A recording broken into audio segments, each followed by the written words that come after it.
Quorum, and we're at 3:30. I'll go ahead and get started. Welcome to the first February meeting of Portland Utility Board. Portland Utility Board is a meeting of community volunteers to advise council on items related to the Water Bureau and the Bureau of Environmental Services. Under Portland City Code and state law, the Portland Utility Board is holding this meeting electronically. Board members and relevant city staff are attending remotely, electronically, or by phone, and the city has made it available for the public to listen to the audio broadcast of this meeting. The public will have an opportunity to provide comments during the public comment portion of the agenda, can also provide written testimony to the board by emailing the email address on your screen. And also just a heads up that this is being recorded. PUB believes and acts upon anti-racist principles. In our meeting spaces and interactions with PUB, while every person has the right to share their personal perspective, we stand against wrongful conduct, particularly any conduct that is targeted toward people that are made vulnerable by systemic inequities. This means stepping up as a community when there is wrongful conduct and fostering a space of learning and growth. PUB members put our principles into action. We are active and deliberate. We speak up and speak out. Each person is empowered to maintain the culture of the Portland Utility Board. There's a focus on the impacted individual or population, condemning the conduct, but not the person. All right, my name's Amy Archer Masters, and I'll quickly run through the meeting guidelines. Please state your name before you speak, and if appropriate, who you're addressing. The chat box is only viewable by the hosts, Jonna Lynn and myself, so please limit any chats to technical and logistical issues, including signing up for public comment, asking for technical assistance, or reminding us if you've had your hand raised and have been waiting to speak. The raise hand function is primarily used by the board. Co-hosts may lower your hand once you begin speaking just to maintain the flow of conversation. During public comment periods, the public can raise their hands and you'll be called on when appropriate. If you're connecting by phone, please press *9 to raise your hand. Videos might be turned on when speaking if desired. It is not required. Please mute your microphone when you're not speaking. And if connecting by phone, you may need to press *6 to mute and unmute. Public comment is taken during the comment period early in the meeting. You can sign up through chat with myself or Jonna Lynn or raise your hand during the comment period. It's also available just prior to any formal board vote after a motion has been made and seconded by board members. I will pass it back to you, Lauren, for the agenda.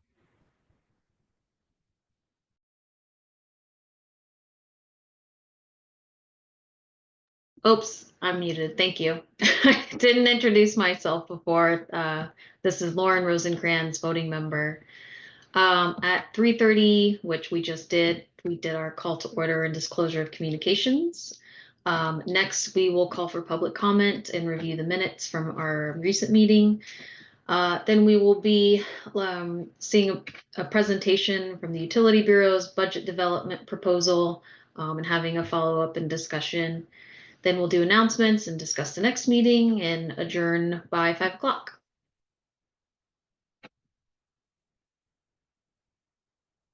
This is a moment set aside for any voting members to disclose any communications with city leadership or borough staff regarding items that could relate to PUB's work. Are there any items that PUB members wish to disclose?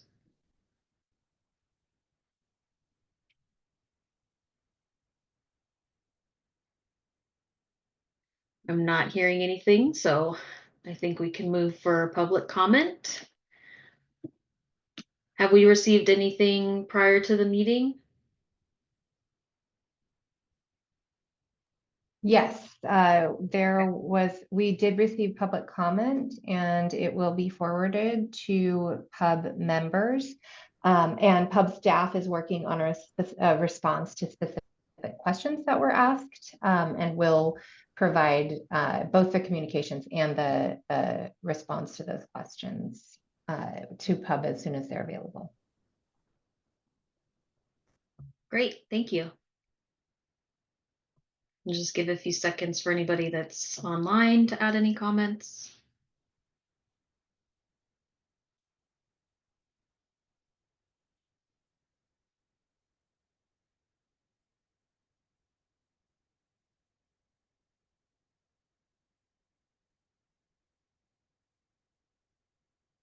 Okay. If no public comment, I think we can move on. Minutes were sent in the read ahead. Hopefully everyone has had time to review. Please let us or pub staff know if any updates or amendments are needed.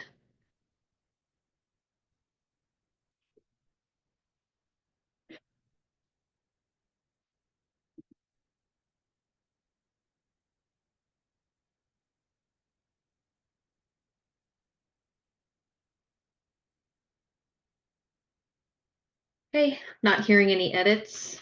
I didn't have any myself, so yeah, let's move on.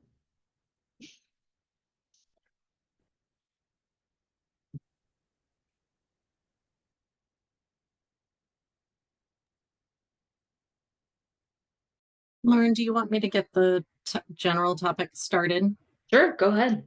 So the meeting today is pretty open.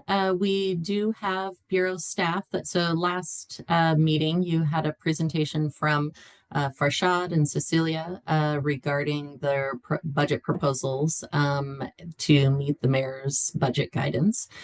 So you received some information then. We do have some time if there was additional content, either from the presentation, we had to rush through some of the items at the end that Bureau staff wanted to touch on before we jump into conversation. So Cecilia or Farshad, if either of you want to take the floor, feel free to. If not, or after we hear additional information, then we'll kind of move on to the general topics that I have on the slide today. So just getting any additional content that's available, questions, whether it's clarification or requests for additional information. We've received some that we are working on some gathering some information in order to provide that back to pub members. So as soon as that's available, we'll share that. And particularly in the area of there was a request for some information for general fund overhead and the substantial increase in expenses in recent years, basically since 2021. And so City Budget Office is providing us with some information that I will get back out to you as soon as we have that. And yeah, so just identifying if there's any other areas where you want more information. The process looks a little different this year. So at this point internally, the bureaus are still finalizing their narrative documents for that will go along with the budget for the public by the end of the month. And the city administrators and deputy city administrators are working with budget office on information and kind of compiling that into what will be published as kind of the requested version of the budget. And so there's opportunity to identify whether there's some feedback that you want to share with the Deputy City Administrator, Priya Dhanapal, who is over Public Works for part of that process, and or feedback, for council down the road as well. So anything that moves you towards better understanding of the budget, particularly as it's being finalized, and then once you have the written documents, and then figuring out what the next steps are. So that's our plan for today. So I'll start by checking in with Cecilia and Farshad, who are in the room, to identify if there's anything they wanted to flag for you all. Good afternoon, everybody. This is Farshad Aladadi, Business Services Group Manager from BES. I have the deck up in the background. We did rush through it, but I did get through all of the essential content. So unless there's some specific questions and there's a desire for me to refer back to some slides, I wasn't planning on reviewing any of the slides that we walked through a couple weeks ago, but I do have them available if we need to pull them up as part of the conversation. I'm just very, very much interested in, I think the part of the conversation last time that got truncated was the discussion and the questions was fairly short. So I'm really looking forward to having that dialogue this afternoon with you. And I'll just say for my part, Cecilia and I have not coordinated at all on this. There's so much stuff happening in the background that has been demanding our attention. But I know that she and I are in close coordination on the budget generally. So we're ready to support your question and discussion.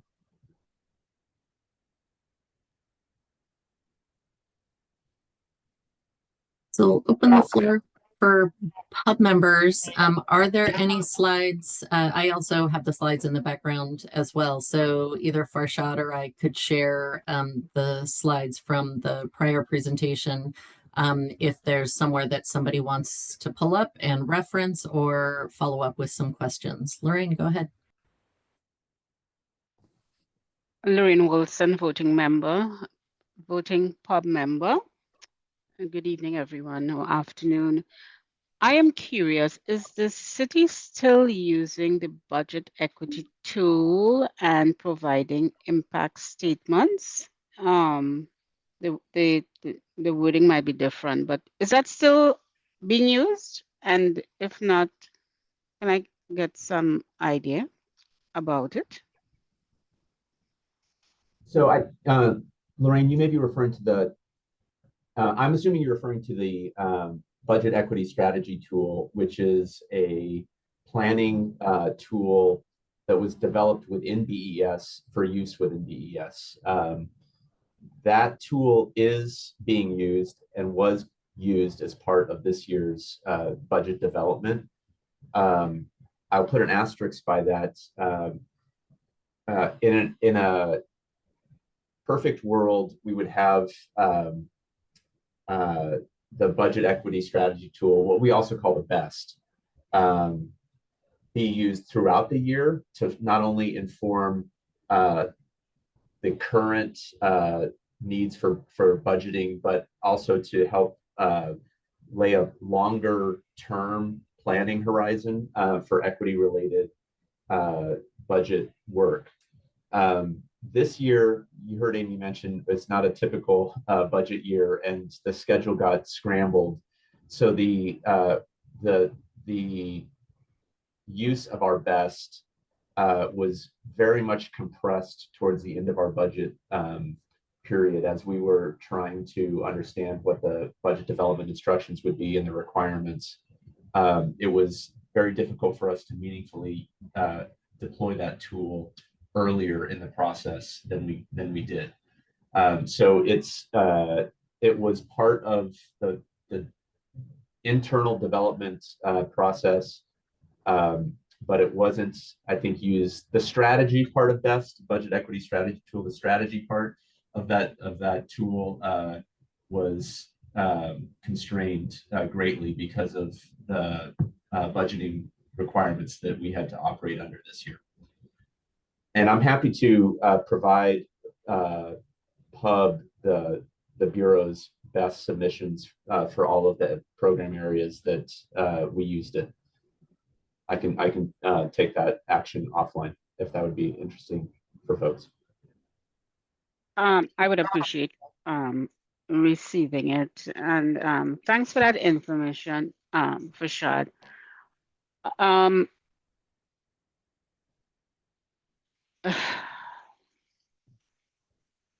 I want to draw several assumptions, but I don't like to, based on what you provided.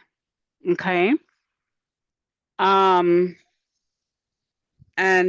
it's 2025, and I'm going around in the same circle again, where, as you may be aware, and I'm not speaking to you specifically, Farshad, I'm speaking the general we, as we say, the royal we, regarding in situations where there is budget constraints. We have seen it over and over again where equity goes out the door. First thing to go out the door is equity, because that is seen as additional And it seems it seems that it's what we do when things are running okay. Okay, and I don't want to sound like a broken record, but I can't help but be a broken record because I live in this space, right? And I've been raising this flag since last year about my concerns about the city's direction on diversity, equity, and inclusion. And now we are seeing nationally where this is being raised under the current administration, right? Where DEI is now the new dog whistle for incompetence, where DEI is now being used as the whipping dog. And we have fought this battle where when we talk about equity, we don't mean lowering standards. But that seems to be the national consensus, right? Tragically, we lost how many souls in the Potomac? And the first thing that this administration went to is DEI. So here we are at another crisis when I'm raising my concerns about whether we, PUB, is not aligned with the city's direction on equity. Because here you are telling me that you all didn't have the time to use a tool that has been used for the last, I don't know how many years, which I would think at this point in time would have been built into the process and not be pushed aside. Oh, we didn't have enough time. A lot of changes is going around because, as I always say, in this crisis, in this time of change, nobody's talking about not doing a budget. Okay, nobody's talking about many different things because those things are built in. And I think at this point in time, that equity tool and impact statements would have been built into the process and not still be considered as additional or something that we do when we have time. And I just wanted to share that today at the meeting. I am living in a crisis right now in this body. And I wanted to bring it, and I can't help but continue to raise it. If it's not alarming to other people, I tell you it should be alarming to you what is happening in America. Thank you. Lorraine, I'd like to respond if I may. First of all, what we're observing and at times directly experiencing at the national level is deeply concerning, I think, to me and to everybody in leadership in this bureau. And I know that it is hard to deny the connections, the patterns that seem to be playing out. Not all of the let me back up and just be very specific.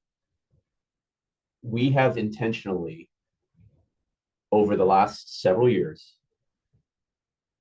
been trying to move away from line item equity expenditures as a demonstration of our commitment to equity and anti-racism, but instead integrating increasingly in a deep way, integrating an equity mindset and an anti-racism mindset into the way that we do the work, so that it is not a distinct thing that is easy to cross off of our budget, but it's a part of how we do the work. So it is absolutely true, as I said, the development and the use of the equity tool, which was developed specifically on the presumption that there would be stable and consistent budget processes in which to inject this budget equity strategy tool. That was a foundational assumption of the use of that tool. And when the underlying assumption of a stable budgeting process gets disrupted, then it becomes difficult to use that tool. But the use and the timing of that tool is not a general indication of us walking back from equity in the Bureau. We have a very robust anti-racism and equity plan that we have been systematically working through. We report on it internally, progress internally monthly, and then we report out to the Office of Human Rights and Equity quarterly. There are numerous examples of how we are weaving equity and anti-racism considerations into all parts of our work so that it can't be pulled apart in situations like this. Your comments resonate with me deeply, and I agree with them generally. But I also want to caution that the procedure for developing a budget is not the only indicator of our commitment to equity. And there are many examples of us within the Bureau of where we are using data and community engagement to inform the way that we do our work and how we use city resources to fund that work. That will come out in the budget narratives. There are a lot of program documents that I can provide that demonstrate that equity is an integral part of what we're doing within BES, and I'm sure with water as well. So I just wanted to respond that while it's unfortunate that procedurally it has been challenging to use the budget equity strategy tool as designed, that's not the only indicator for our commitment to equity in the budget process and delivering our services to our community.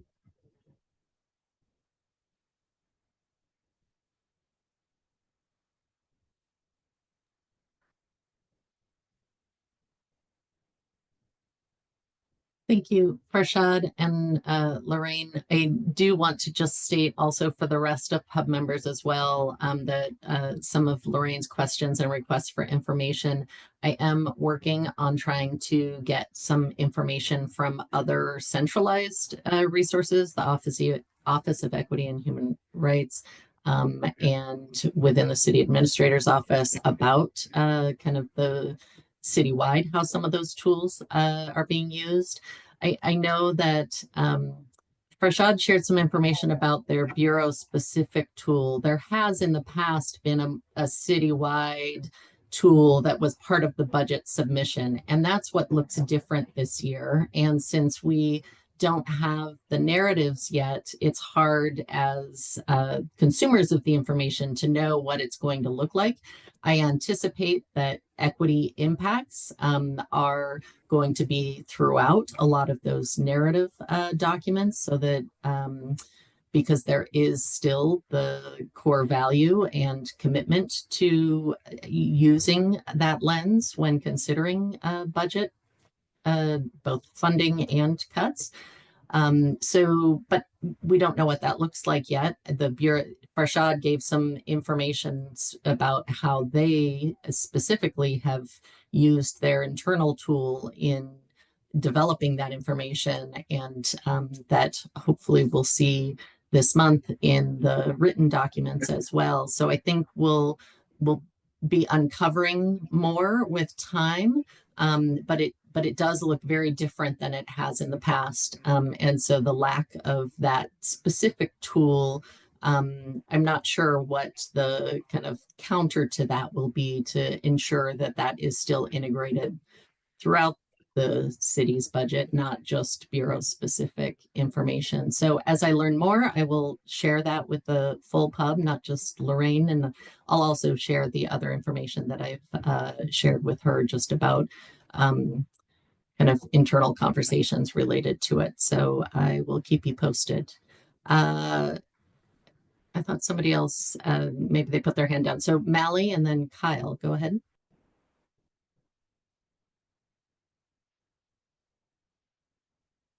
Hello. Thank you for Lorraine for that previous comment. That was extremely helpful and necessary. My question is deviating a little bit from the DEI information and focusing a little bit more on the operating budget. I come from local city management, and one thing that we're implementing more given inflation and uncertainty in our times is contingency funding. And I was looking at the documents that you all provided. I was just wondering if I can get like a verbal explanation of how you guys are planning for contingency funding and what percentage are you guys kind of implementing in your budget strategy for this upcoming year? That's a great question, Mally. I'll share from the BES perspective at a very high level, and I'm happy to get you some more specifics in a written form offline. We have a couple of balances on our books that I think equate to this concept of contingency. We have fund balance, which is residual revenues that aren't expended. We also have a what's called rate stabilization fund, which we put money into and take money out of to help maintain our rate profile that we forecast. Those are kind of the big picture contingency type funds that we maintain. We also kind of informally use things like vacancy savings and underspend in other parts of the organization to offset new resource needs that pop up unexpectedly during the course of a year. So we have a set of tools that we use on the day-to-day and then on a longer term basis to manage and smooth out the peaks and valleys of our resource demands.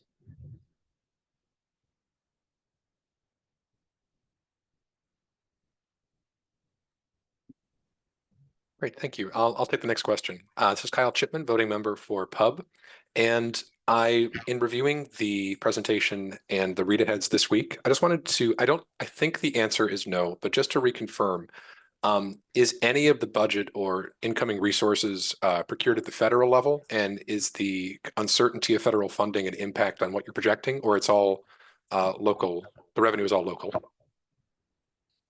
That's a great question. I think I have an easier answer than perhaps Cecilia does. The memo that was sent out earlier, about a week ago, around ceasing all federal funding caught us all by surprise, and we're in the middle of a bond sale, and this got everybody on edge as we were about to go to the market to make sure we understood the impacts of this policy change. From BES's perspective, we have very few federal grants that we've received currently. It changes over time, but currently in our portfolio, we determined there to be an immaterial amount of federal funding that is going to BES. So the direct impact of that policy, which was later rescinded, was nominal for BES. But I'll let Cecilia mention how that may have impacted water. Yeah, Cecilia from Water Bureau. Yeah, so for water, for the most part, our revenues is, of course, from our rate fees and charges. Very little grant funding we receive. But we do have a loan, a WIFIA loan through EPA for our filtration project. And we have spoken with the WIFIA team, and what they relay to us is they have been, the communications that they have gotten since the issuance and the resending of the memo is that they should operate business as usual. So they are dispersing from the, for the WIFIA loans. Is there any potential if those loans do not come through, is the city on the hook for the funds that were committed to the project? If the funds, if the loan from WIFIA is not available, then yeah, we would have to find alternative funding sources to cover Okay. I do have one additional question as well. As part of the read ahead, it was really dialing into the trade-offs of the deferred or eliminated positions on PWB side. First, I just want to reconfirm that it's not that this is a range of options. These are all what was cited in the presentation at last meeting. These are all being eliminated, and we're still not meeting the budget expectations. So there are additional cuts to make. Is that right? So maybe I can clarify. Thank you. The positions that we have identified in our presentation last time is very specific to address the budget guidance that we have received from the prior council and mayor, and also for the increase in the city costs that are above the forecast. So we have identified positions to offset and to meet those the budget directive. What we have also identified is, again, what we call the buckets of known unknowns, things that are out there that we are anticipating. We understand from the city that there potentially is an increase to our health benefit cost. There is contract negotiation going on with the 3 unions. Increases to those agreements would have additional costs that would, that bureaus would have to be incurring. So those are the known stuff that we believe is coming. We just don't know exactly how much, which means that when we have that information and when it's known, we will need to find additional reductions or offsets for those costs that are coming at us. Of course, there's also the budget process itself, right? The mayor is going to be making decisions on things that will need to be funded related to the new council. Potentially, the city is looking to reduce cost, and those potentially could be savings that would be passed on to us at the city level where they're, reducing expenses. So there are just a lot of unknowns over the next couple of months until we continue to work through the process. And as that information is available, we will be working to find opportunities to reduce our costs, or potentially there may be some offsets that would be coming to us in the form of reductions in cost to offset. Okay. Thank you. That's clarifying, Cecilia. One additional question, just because of the breadth of either deferred positions or the scale of impact, is there any thinking like if some funds become available, these would be the priority positions to seek out if you were to actually start to bring people back on? Or you're not even in that stage, you're still looking for reductions to take place? Oh, again, we just don't know, whether there Okay. potentially is enough offset for all the unknown stuff that would be hitting. I mean, I'm hopeful that, if we end up in a better position where we could take those positions off the table to be eliminated, that's definitely what we would want to be doing. Of course. Great. Thank you for your responses, both of you. Yeah, of course.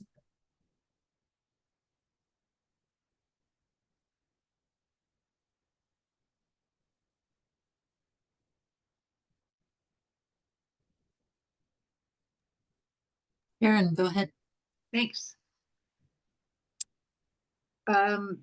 My recollection, mostly from my notes, is that for the BES portion, or for the BES budget and the ways that BES is accommodating these reductions, is that it is perhaps more about reductions in capital spending, sort of deferred maintenance and so forth.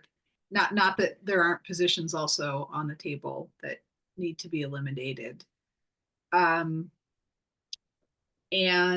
I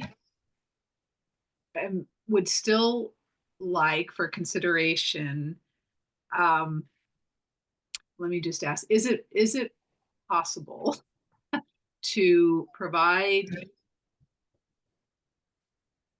estimates for if, let's say, $20 million over 5 years is deferred, $20 million in spending is deferred, how much more will those projects cost in the future, right? Presuming that we will eventually hopefully, right? Get to those. I guess I would like a better understanding of, well, I understand, the need to balance the budget, and we operate in a 1-year cycle and a 5-year sort of projected period. But I would still like to have a bigger picture understanding of how cost savings now kind of ends up costing more in the future, or at least, a almost ballpark scale, like to really, for me as a pub member, to kind of say, okay, yeah, I mean, it's kind of worth it. I mean, we have to save this money now. And, it makes sense to save it here, maybe because well, anyway, I mean, I'm starting to ramble now, but just, is there any way to provide even ballpark information about what deferred costs now, how much they're saving now, but how much they will essentially increase costs in the future, or we'd be faced with higher costs in the future? Yeah, that's a really difficult question to answer without a lot of time and effort. But I'm gonna maybe give some data points that give you kind of directionally how big this issue is. We're seeing, on average, that, and this is a very general metric, but the cost of capital construction, large infrastructure type projects, are the inflation of those projects is exceeding the consumer metric for inflation, the consumer price index. Depending on the metric that you're looking at, it's annually around double digits, how much the costs go up. We do have some specific point estimates on projects that have indicated that when the projects were first estimated, and then when they were bid or completed, the total cost of those projects are 40 to 60% more than what was anticipated when the project was being planned. So that's a scale of that might indicate how deep the hole is. I'll also just reference a couple of points from the Citywide Asset Management Group, or CAMG, which is a collection of asset management professionals from across the bureaus that are forming or have formed a kind of a work group to ensure consistency of infrastructure and capital management, capital asset management for the city. And there's a standard, that would indicate that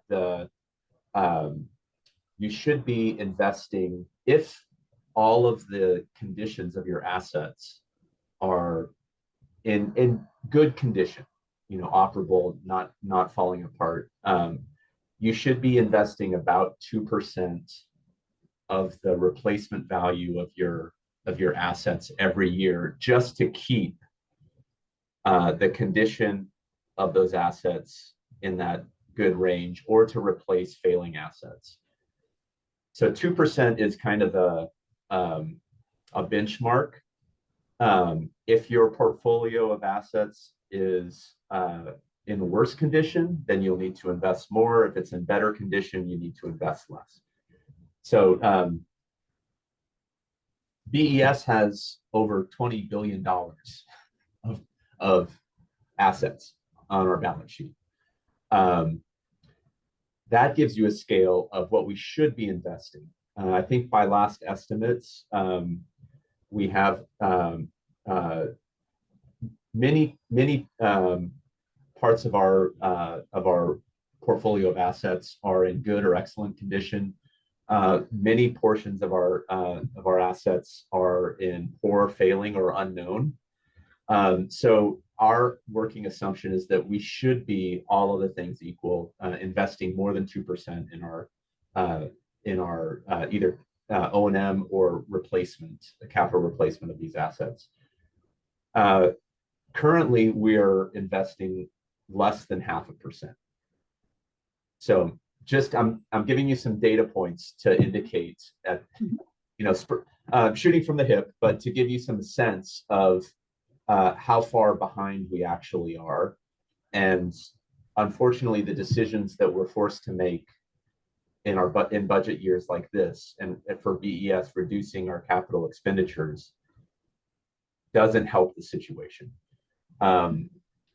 I will take action to go back to my finance and CIP teams and see if I can give you some more concrete information. But I hope that's helpful, just to give you a sense of where we are at as a bureau. This has also been documented. The CAMG has presented to council. They've published a lot of information about best practices and the condition of assets citywide. So I will also try and find a link to that information and get that to Amy so that you all have that. And we had that presentation too. Some of these numbers almost sound familiar. Like, I think, Farshad, you did present some of this kind of big picture asset planning and investment to us. And I didn't remember the acronym.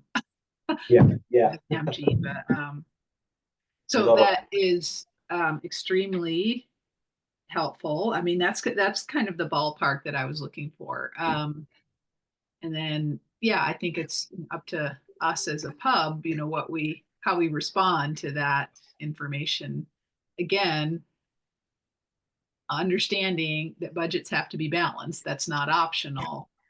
But I mean, I think I think this is an example of, potentially, right, a necessary decision, but an inequitable one. So the idea of somebody's going to have to pay eventually, and where are those increased costs going to fall the hardest in the future? So for me, this is part of the work that we need to do as a board, and sort of not having explicitly presented information, and I get it that that's not anyway on this is where I guess it's not the line item thing, right? It's not like you can say, well, this program was really important for attaining equity in terms of resources and services provided, and we're not able to fund that. It's not that simple. So anyway, that's our work, is to try and sort of ferret that out so that we can assess sort of these more hidden inequities, maybe, or maybe not even hidden, like that's intentional, but just you need to do some digging to really get your head around, like, how is this an inequitable decision? It sort of feels like it, but why is that? It's a really astute point, Karen, and I would like to just maybe call back to Lorraine's comments about where equity is and isn't showing up in our budget. And I think these kinds of decisions, the two major kind of categories that keep me up at night are the intergenerational equity effects of our decisions. We're living today with just the decisions that city leadership made 50 or 100 years ago. And we're making decisions today that are going to affect our great grandkids. And so that time scale, it's really hard to trace, the influence of every decision you're making to those outcomes. But on a whole, you can see the arc, and you can see how that we really need to be mindful, not only about the costs, because we finance this infrastructure investment so that the costs are borne not only today, but in future generations as we pay off that debt. But the failure to invest creates this massive system liability that will have to be dealt with by our kids and grandkids. So that's a really important, and they have no agency in the discussions today. So that's a really big kind of macro equity issue that I care deeply about, and the Bureau cares deeply about. The other issues are the environmental justice issues about what we do and where we make investments or don't make investments and where failures happen and how we respond to failures. There are correlations, strong correlations that those impact disadvantaged and marginalized communities at a greater proportion than otherwise. So those are two kind of big picture equity considerations that are being impacted by our budget decisions this year. And we're doing our best in planning projects, planning the cost of projects, planning the timing of projects, planning our O&M responses based on those themes. So when I say that we do take equity seriously and it's baked in, we have tools, we look at data, there are EPA tools, we've built tools ourselves that help inform the kinds of investments and programs that we should be pursuing to address those issues. And it's baked into the decision-making and planning process. That's really hard to tease out. That's not a line item in the budget. That's just how we're doing the work. And so that's kind of a specific example to what I was mentioning to Lorraine earlier. But I think to your point, the stakes are pretty high, particularly for me, the intergenerational effects are really, really stark. And we are not catching up, we're falling behind on those issues. Thank you. Kyle Chipman, voting pub member. And this is less a direct question for an individual and just extending the conversation and the points that both Karen and Lorraine raised. First, recognizing Lorraine's point of reinforcement that we are representatives of the community and speaking kind of on behalf of the public to raise the public's interest. And Karen's observation that the nature of the work we can perform to help inform these larger cross-generational or kind of implicitly inequitable decisions, or at least give voice of where the dollar falls or where the cost falls. My question for the room is, first, are these meetings the venue where we can have those conversations and perform that work, or do we work asynchronously and then bring observations to this space? My second question then for Farshad and Cecilia or other representatives of the bureaus, in what format and by what timing would those recommendations be sought if they're helpful? And I look at the dates I have flagged just from the upcoming budget calendar. First, utility rate review on 4/23 and the proposed budget work session on 5/6. Those are kind of like just big milestones that are in the future, but those are some points to raise for the room.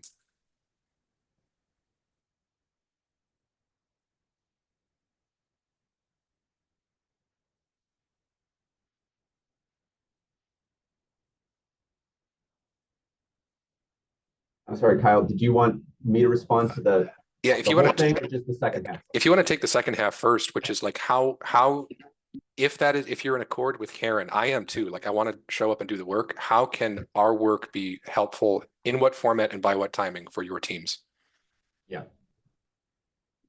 So I'm a broken record. I realize for some of you, I've been saying this for a couple of years. We have a strong intention of doing better and building meaningful and timely engagement with PUB throughout the year on financial and strategy and budget issues has always been an interest of mine. I am not in charge of the dynamics that we have to deal with, and I know that Amy and I we're orienting towards a schedule that would allow for us to have more meaningful engagement, meaningful for everybody, and influential engagement, ultimately. It's really hard. I'll be completely honest. It's really hard for me to conceive of what that engagement looks like, meaningful engagement looks like for the remainder of this fiscal year during the budget process. I'll again speak for myself. I suspect Cecilia has some similar feelings, but we are scrambling on a daily basis to make sense of what's coming at us as part of the reorganization, as part of the new bureaucracy that's being established, and the competing vision for the city that a new mayor and a new council and an entirely new form of government are exerting on the bureaus as we're trying to manage the day-to-day and be strategic. There is nothing strategic about what we're doing. We are completely reactive, I should say, completely reactive, and trying to do our best consistent with what our professional responsibilities are, our community obligations are, and the requirements being placed on us from outside the bureau. So and it's in a very compressed time frame. So I think this venue is fine to have these conversations. I enjoy the kind of talking these things through. I'm not sure that talking these things through is getting anyone where we want to go, and ultimately, but I think that might be the best that we can do in the next couple of months. But I would love an alternative view that could that we can build around. But that's just my. I feel like I'm in 10 to 12 hour day firefighting mode every day. So I don't know how to set up a forum for engagement with Pub and have that be successful. I think I just spurred a lot of hands going. Okay. Cecilia, I assume Farshad kind of covered that one. Was there anything from your perspective that you wanted to add before we move on to the others? No, go ahead. No. All right. We'll do Karen and then Chris. Actually, mine was going to be more of a response to all of us, but through Kyle's questions that Kyle was asking about, is this the forum? And I have some thoughts about where we might go next, but why don't we go to Chris and others that have thoughts and questions, and maybe we can. All right. We will start with Chris and then Julia. My perspective is a little different because I'm in a different position than the rest of you on the board. I am the union representative for, and the way we influence is very different. The most effective way that I can apply influences, we actually have discussions with the electives. Directly, Farshad is my boss in reality. I also know the realities of what Farshad can do, and I'm careful how I address things here. But I also know that if I really want things and more money for Cecilia and for Farshad, there's limited ability that these two can provide, to be honest, limited influence. Versus if we go to the political side, there's much more influence that can be addressed there. That is where these decisions are being made. The mayor made the decision to cut the budget 1%. That is not something I'm sure Cecilia or Farshad were particularly thrilled about. They have to be careful with their positions on what they have to, how they can respond to those things, and they have to comply. I do not. I can go to the mayor and to the political and tell them this is not reasonable, and this is the consequences that you guys are going to provide. As Pub, if you really want influence, in my personal opinion, pressuring Farshad and Cecilia has a limited ability for it to be really effective. If you really want change to happen, you're going to have to apply pressure to the political side. It's going to have to go to the mayor, it's going to have to go to the council for them to adjust these numbers. Cecilia cannot, neither can Farshad, magically pull 1%. The mayor can change his mind. And I think that's the lightest version that I can say with, if you guys really want change, that's where it's going to be to come. Next. Julia, do you want to go next? Yeah, I can be quick. I mean, I wanted to start by just appreciating Farshad, your willingness to be as vulnerable and real about what you're experiencing in this position. So I want to extend some gratitude there for that that realness, that reality that you were willing to share with us. I just want to say thank you. And similarly to what Chris was just saying, you know, when I first started following the pub, it was in a space where it was very directly impacting and almost not, I want to say adversarial, but very, very strong advocacy was happening around the issues with needing to build a water filtration plant and covering the reservoirs and wanting to get a variance. And it was like a very hot topic with lots of public input. And I wasn't totally a front row seat to it, but I'm under the impression, and I think I'm accurate, and it's really unfortunate that Bob Salinger is no longer with us, because I think he would really speak to this far better than I could. But that's what we used to do. You know, we were very willing and able to apply really high levels of pressure on the elected officials in the city of Portland, kind of before these decisions were being made and affecting outcomes. And I think we're in a situation right now where it's a lot harder to affect an outcome because we're responding to a decision rather than trying to guide a decision. So I think that's where it's hard to get a governor to go back from 1% cut, right? You know, but I think that our, like, as an entity, pub, I think, you know, we need to a little bit go back to our roots and figure out how to be more of an advocate. I think part of the challenge is we have not necessarily always had information at the time that we needed it to have the influence that we needed. I think we've been sending a lot of angry letters after the fact, and it's falling on deaf ears. But like, I think we got, you know, this is our job, is trying to figure out how to be better advocates. And because we're similar to Farshad at this point, we're like responding.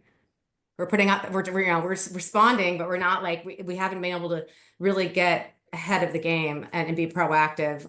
So it's challenging, and I don't know that I have a solution, but I'm just like kind of seconding the political reality that was just laid out. And again, expressing gratitude for the vulnerability and honesty that people seem to be willing to share today. It's a really hard time.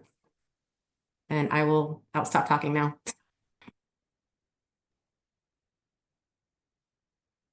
All right, we have Karen, Alexis, and Joe. Karen, do you want to speak now, or do you want to still hear from others first? You know, I don't really think I need to, because Chris and Julia laid out the path forward that I was going to suggest we direct our attention to. And I would just like to say, though, I think Farshad and Cecilia, I think you're underselling well, certainly from my perspective, the value of the engagement that we do have in these forums. Because just again, speaking for myself, I need to, as a lay person, someone who is not a number cruncher fiscal person, be able to take in some very technical information and sort of put it through my community member filter and like, well, what does this mean? What does this mean for? And then, through, I guess the other filter is the values of pub and the values that we espouse. So, I mean, yes, while over the last 5 years, you're right, Farshad, we've always said we really need to get together sooner, start talking about these things. But, the circumstances of real life haven't been helping us to be proactive. And I don't mean to make excuses or, for us or anyone, because, you can always do better. But I think I want to say thank you, Chris and Julia, for sort of laying out what I too agree is where we can have influence, and perhaps even more so. This might be our best opportunity yet in my 6 years on the pub to really have an influence when we're speaking, delivering testimony, sending our assessment of what this budget looks like to us. When we're sending that to the council, seems to me like this is probably, we have a way better chance of making some change or at least, I don't know, making a few ripples of influence, certainly than we have in, the last at least 2 or 3 years. So all is not lost, I think. Onward. Right, Alexis and Joe. Hi everyone, Alexis Rife, voting member. I don't actually have too much to add either, because my fellow pub members have articulated what I was kind of thinking. And so thinking a couple of years into the future or beyond is kind of where my head is going about what we should be highlighting right now for our council. And I agree that the opportunity right now is, I'm not sure we're going to see another opportunity like we will right now with our new form of government. And I thought that a couple of things that I've heard so far today, especially around the deferred maintenance and intergenerational inequities and the EJ issues that come along with that. And I know that this is something that we've been talking about since I've been on pub, but I can't recall if we've ever called those out strongly in testimony. Well, certainly not before this council or mayor. And so it feels to me like those are key things that are in line with our values that we have the opportunity to be putting in front of council right now so that they understand when they're planning the budget for, the next year, that this is really, really critical and what the implications are for this. And it's our job to stand up for the future generations. And right now, like that's our opportunity. And so I'm all for us. I enjoy these conversations, and thank you, Cecilia and Farshad, for the information and for the conversation, et cetera. But I think pub members, like, now is the opportunity for us to get these out in front of council as soon as possible, so that they understand the they're all new, so they might not understand this, and it's really our chance to be raising this flag and beating this drum like on a consistent basis. So that's it. Thanks. Could I do a quick direct response? I'm sorry. Go ahead, Julia. Okay, thank you. Only just because this is, I think, a really important historic moment to remind us of. And you're right, it's a new council and on this front, thank goodness. But I remember, I forget what the specific circumstance was because there have been so many. But we did write very powerful public testimony that I was supposed to read, but I wasn't able to make it until the last minute. And our staff read that testimony and were basically berated by the Portland City Council to the point that it was written up on the Willamette Week. It was shocking. It was shocking. And it was like, we referred to wanting to dismantle white dominant culture, like really like language that elected officials in the city of Portland should feel very comfortable and in alignment with. And it was met with like derision. It wasn't even a professional response. So anyway, it's like I'm like, I think we need to beat the drum. I agree with you. We need to bring this this message forward to the new council. And my hope, and I think a likely outcome will be that it will be better received. We do have some older folks on there. I mean, Dan Ryan is still on council. We still have folks who've been in public service. Steve Novick has been on council before, but mostly new people. So anyway, I just wanted to remind us of that historic moment. Like, we actually have tried to say some of these things, either in letters or in public testimony, and in one specific incident, it was not well received. So I just, quick reminder, not a reason not to do it, but just like, we actually have tried to step up to that plate a little bit. Okay, I'll put my hand down. Thank you. Joe Spot, ex officio, Water Bureau staff. I don't mean to just keep beating the drum. It's already beat, but I feel like in the last 3 years since I've been in this role that pub usually gets to this time frame and it gets to a point, I want to say generally speaking, of frustration because they're at the pub's been at the point of being a reactive state rather than a proactive state. And I want to say, hats off to you, Kyle, for asking. I feel like that those were sort of the right questions to ask at this moment to set pub up for future success. And I feel just based on some of the responses that I've heard is there's a cohesive mindset and feeling with the pub members right now. And so I just want to encourage pub to use that as motivation to continue, driving forward and have a positive force, especially based on what Farshad had mentioned earlier, that if they're up against the wall and there's nothing, not honestly nothing, but potentially limited what pub can do right now to make substantial changes, that Julia's right. How can we move that to, and Alexis is right, that how can we move that into the future for future, especially for budget related items. So again, hats off to you, Kyle, for asking those sorts of questions. Thank you. Lorraine, go ahead. Thank you. So this, I just want to go back. It seems that we are at a point of who is pub, right? There's been a change in government, the format of government, and there have been questions over the last years of, okay, what advisory committee is going to stay and what it's going to look like, and can it be changed because there's been a change in government? And I think some time ago I asked the question, who is pub and what is pub? And I think I asked Amy, I said, Amy, could you find that document that's saying, because I believe there is somewhere where pub came about because of some legal issue, right? And I'm still trying to understand that. Okay, so let's talk about, we're talking about where does our power come from? And if council, the current format of government, may not be aware of it. And as I've said, I've worked in the city where these things get lost, right? After a certain number of years, enough people have transitioned, nobody remembers. Do we still have the same power under the current city government?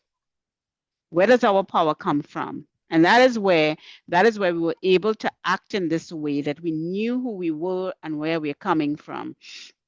And since there has been a transition,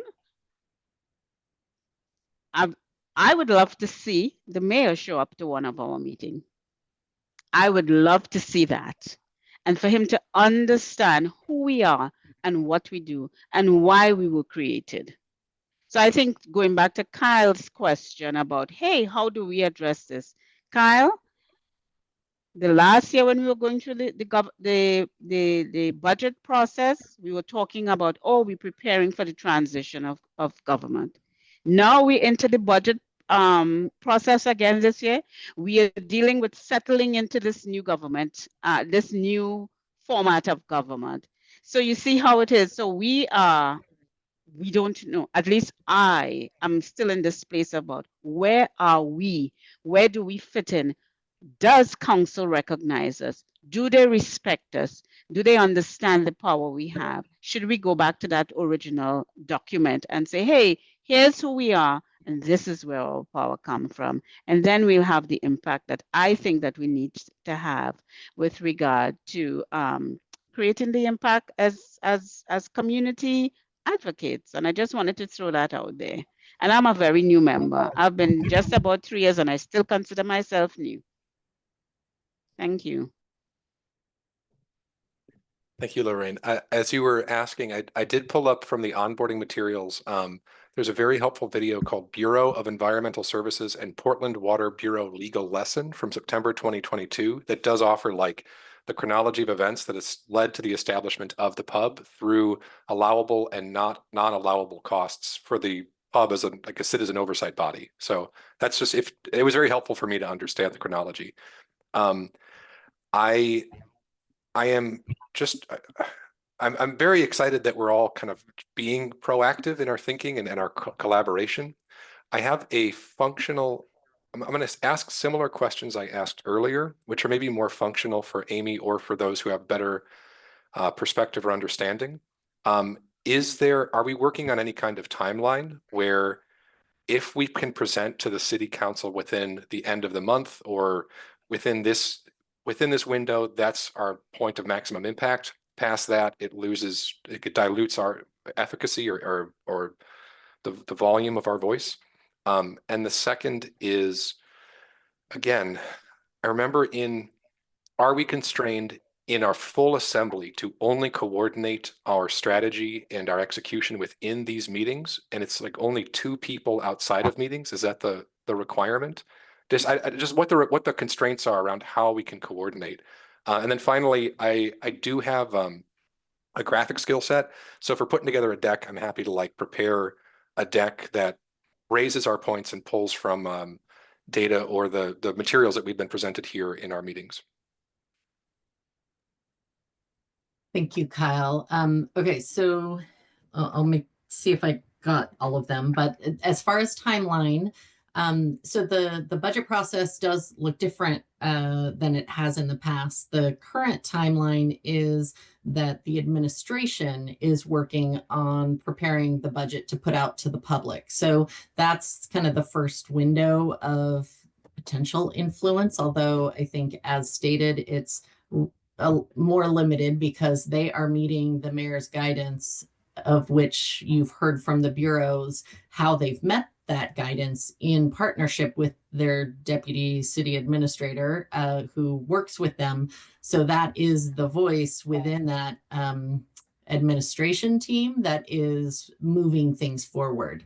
And keep in mind, you know, there's a reality of the challenge that the city is facing on a larger scale with general fund dollars. And that's where a lot of council and internal folks' attention is focused, because that is where the discretion is. And there is less discretion in these rate funded or dedicated funded aspects. And so at least over time, and this is my personal perspective, I think the guidance is really what defines what's going to happen to a great degree with those that are not part of the general fund. And then a lot more time and politics is in play around those dollars, because that's the focus. Even if you just look at the public works itself, there's you know, these 3 areas, and one of them that is not part of the utilities is transportation, whose financial problem is substantial. And that's where I suspect a lot of the DCA's time is spent, as well as the politics, because again, we're talking about some more discretionary decisions or more substantial layoffs, or, you know, like more significant in scale. And so I think sometimes less attention is paid to the utilities because it's easier to just accept what aligns with the guidance that was provided. So the decision was made about the guidance and then moving it forward. So just a frame to keep in mind as you're advocating is everything else that they're receiving advocacy on. Not to dissuade it at all, because it's important. And I think looking back to the number of times that you have advocated around deferred maintenance and around both keeping rates reasonable, but also supporting the efforts that are being made to address the deferred maintenance and the issues that you've seen there, can be a valuable means of communicating as well, that this is what we've been saying for many years. And again, here's, you know, the more specific problem that we see. So I'm sorry, I went down a spiral. And getting back to your question, so the immediate timeline is by the end of this month is when the city administrator is putting out their budget. Then there's more time for the council process as they are considering information. Now, council just put out, I think this morning, kind of their first schedules for these committees that they've established. And there's a financial committee, there's an infrastructure and transportation committee. So there's multiple committees, I think, that all connect to both the specifics of this budget process as well as broader policy issues. What those agendas are going to look like, how that stuff moves forward is still in transition because they just recently formed. They're just now setting their first agendas. So I haven't seen what those initial agendas are, but this is the same, it's overlapping with the period of the budget process, the hearings that are for the public, and the specific dates in the budget process down the road. So I would say that some key pieces are over this next month, I would say, kind of through February, March, and I don't have the dates right in front of me. I wasn't able to pull them up in the background for those specific dates, but I think you mentioned a couple of them in your initial comment, Kyle. And so some of those dates are the timeline. It doesn't mean that that's the date that the interaction needs to happen, but between now and then, likely, before the decisions are made, particularly if you're talking about engaging directly with individual council members, or engaging in one of the committees, because then it would need to be part of an actual committee agenda item. As far as coordinating outside of meetings, so your deliberation and decision-making process needs to be in a public space. So that is the important element.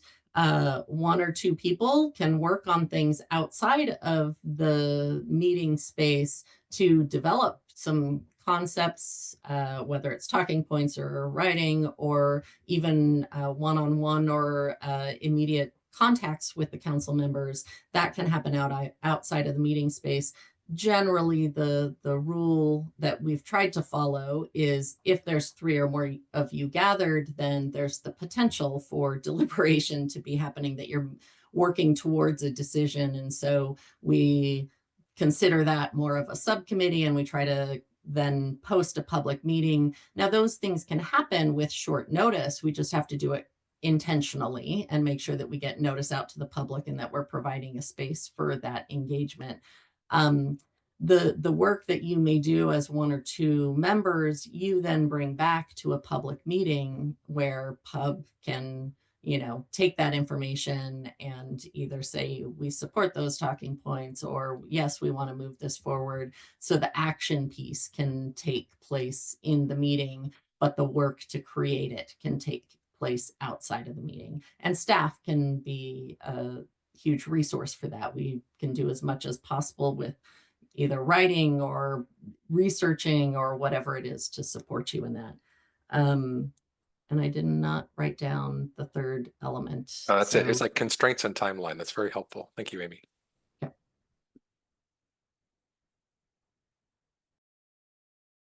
And I will do more confirmation of the specifics of the dates and provide that to the full Pub. Obviously, this conversation is going to continue over to your next meeting, which is on February 20th.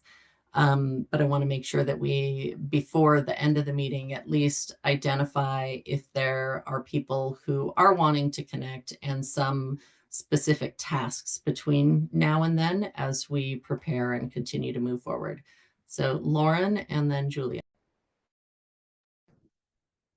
Thanks, Amy. Lauren Rosencrantz, voting member, and you answered some of my questions too, and I just kind of wanted to echo what all the other folks have been saying of us all wanting to be more proactive and with our intentions in the Pub. Definitely agree with that, and it sounds like we're aligned, with the bureaus also with the direction that we want to go. So like, how can we like drive forward, right? Like, where can our impacts be most effective, which is ultimately the question we're trying to answer. So like, maybe that's something that we just keep working on. That's a living question, right? Of defining how we can be most effective and be most active as we are contributing our time, right, and efforts, like to our community, like to the city also. And so one thing I'm just looking at, and forgive me if this has already been touched on, but is like submitting a budget comment or a testimony form. Like I'm looking at one of the resources that y'all sent out earlier. Like, is that something that we could put together? You know, because we can sit here and talk with Farshawn and Cecilia about what, but it seems like Chris was saying, like they're aligned with what we're advising also, right? So can we take what the information that's been given to us, air our frustrations in the form of like a testimony or some written comment, and submit that externally? By externally, I mean like to city council, specifically about the budget, but also just moving forward, because it looks like, I mean, they have the ability to send budget comments year round.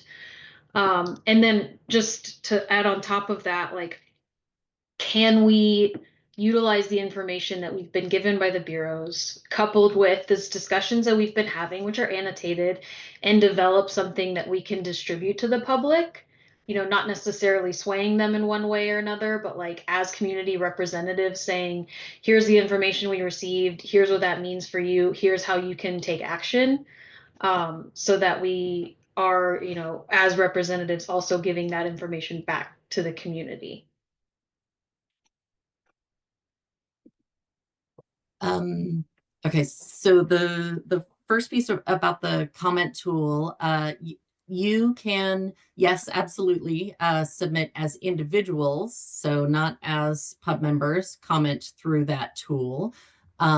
You as a pub could decide what you want your comment to be and also submit something through that tool and or directly, you know, in a communication to council, whether that be a written letter that's provided to all of them, or in, you know, sometimes when pub has advocated around a specific issue, you know, they've divvied up and said, okay, who knows which council member, and or they, if nobody knows them, they've just tried to schedule a time to meet, introduce what pub's interests are, and also share the specifics of the concern that they're addressing. So there's, I think, all of the various options that you presented.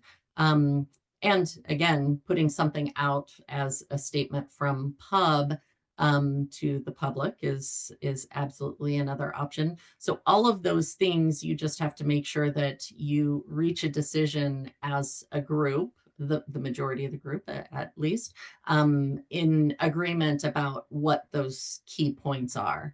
Now you can have discretion as each of you are communicating it, particularly if it's a verbal conversation, to add any personal information as long as it aligns with what pub, you know, put forward. Or as some people like Bob were great at doing, you know, take off that pub hat and say, I'm talking as an individual. This is separate from what pub has advocated. So all of those, I think, are potential options. So we need to make a plan about kind of the priorities for next steps, because each of those things takes time to draft and reach agreement. And so there's certainly more flexibility as individuals, because you can take the meaning and communicate as an individual, but obviously there's more power when it's coming from an official body and that you've reached agreement in your communication. Did I answer all of the pieces, or was there a piece that I missed? No, that's all of it. I know we're up on time, but maybe that's something we can discuss either offline or at the next meeting, is like what those pieces would look like if we were to develop them. Yes. Thanks. Julia, and then Kyle, I think, will be the final. And then I just want to touch on a few quick pieces before we close the meeting, and we're coming up on time.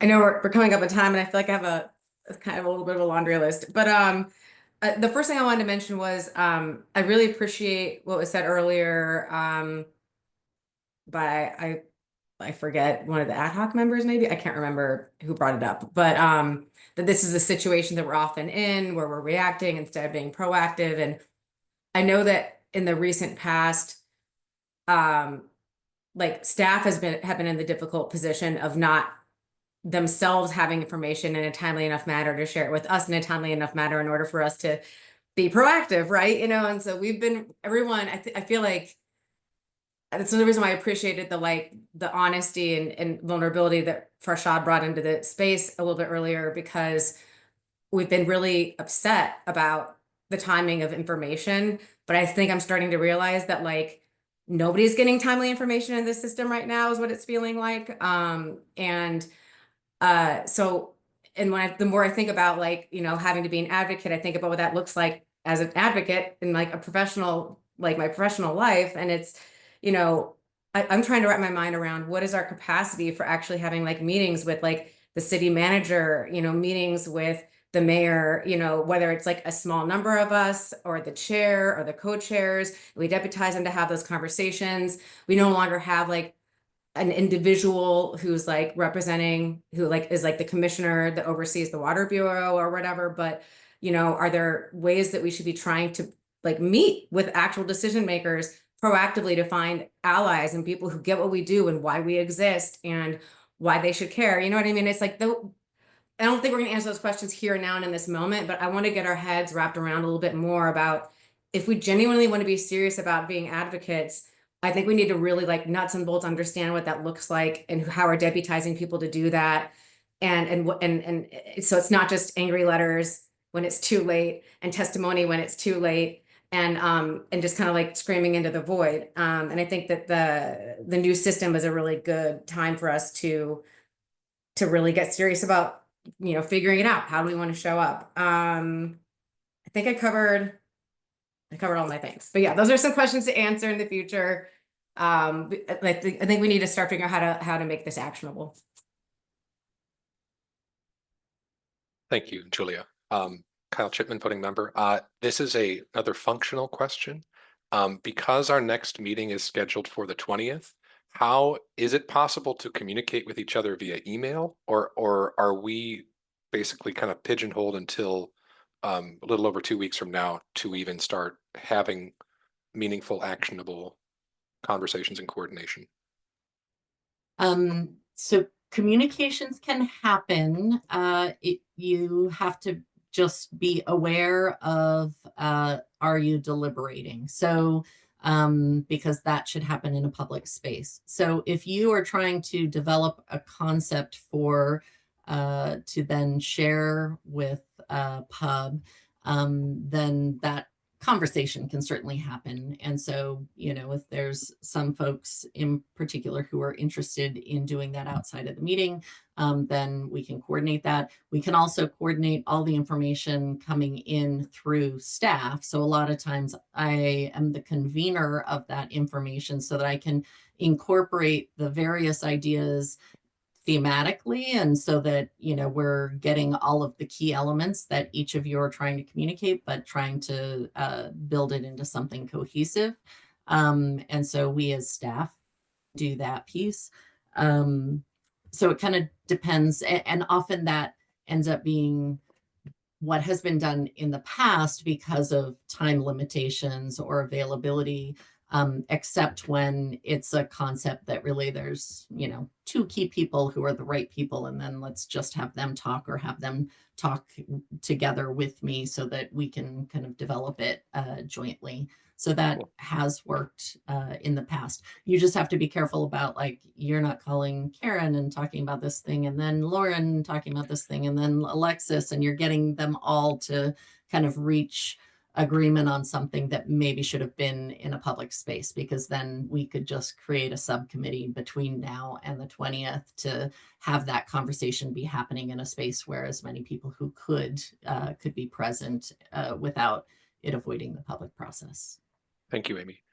Just for heads up for the board, I'm just going to start it helps me to visualize stuff. So I'm just going to begin to visualize some of these pieces and players, and I'll send a link to Amy for release. And I think it would be lovely if we got into a good flow of like small little breakout teams in between meetings that each had a dedicated focus.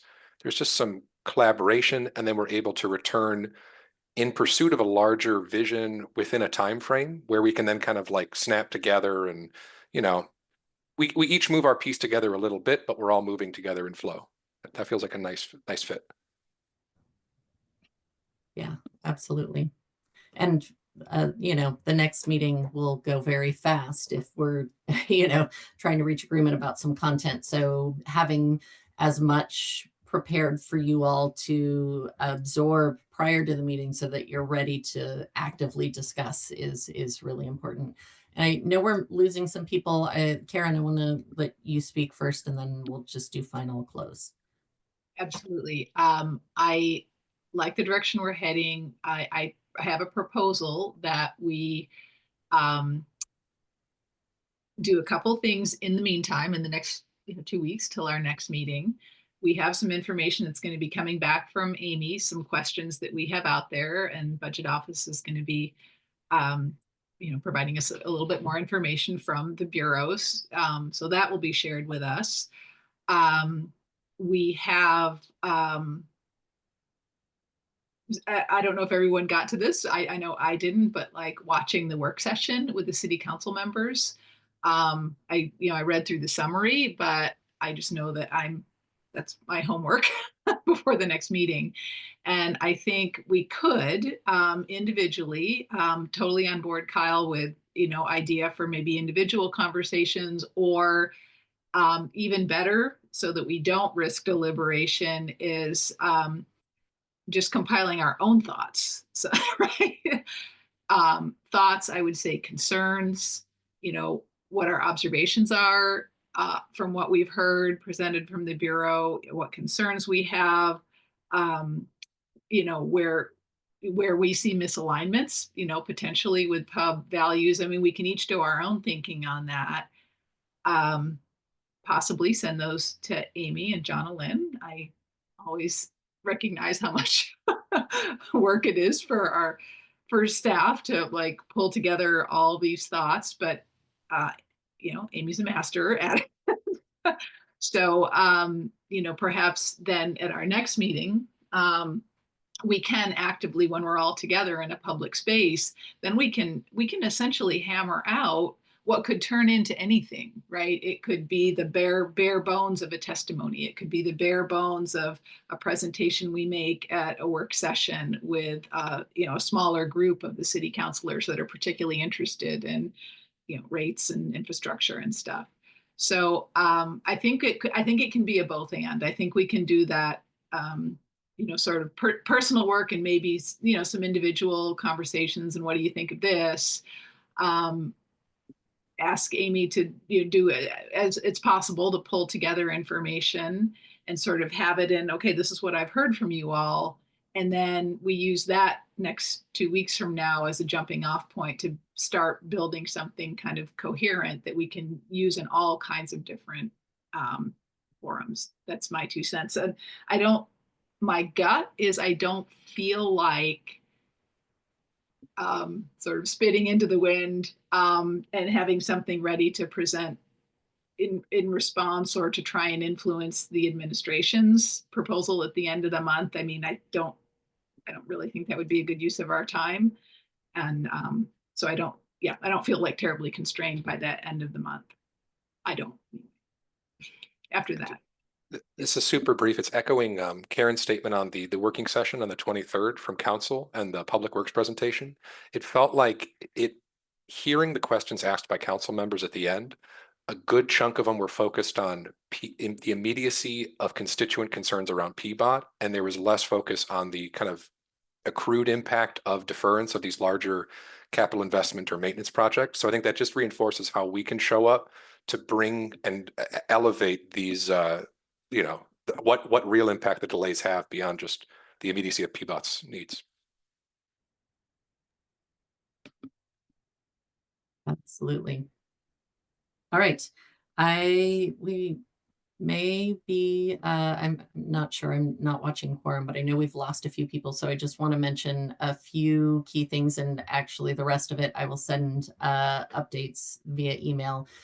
We do still need a volunteer for February 11th Administrative Review Committees, if anybody is available in the room. I think we've heard from a number of you who are not able, so just those of you who have not had conversation with Jonathan, if you are available, let us know. And the rest we will update via email. And I think with that, we will call the meeting to a close, and we will work on the plan for next meeting. I'll send out a communication kind of summarizing some of what was discussed today, also with a reminder to you all about what the ask is in preparation to make the conversation productive next meeting. And with that, I will call the meeting to a close.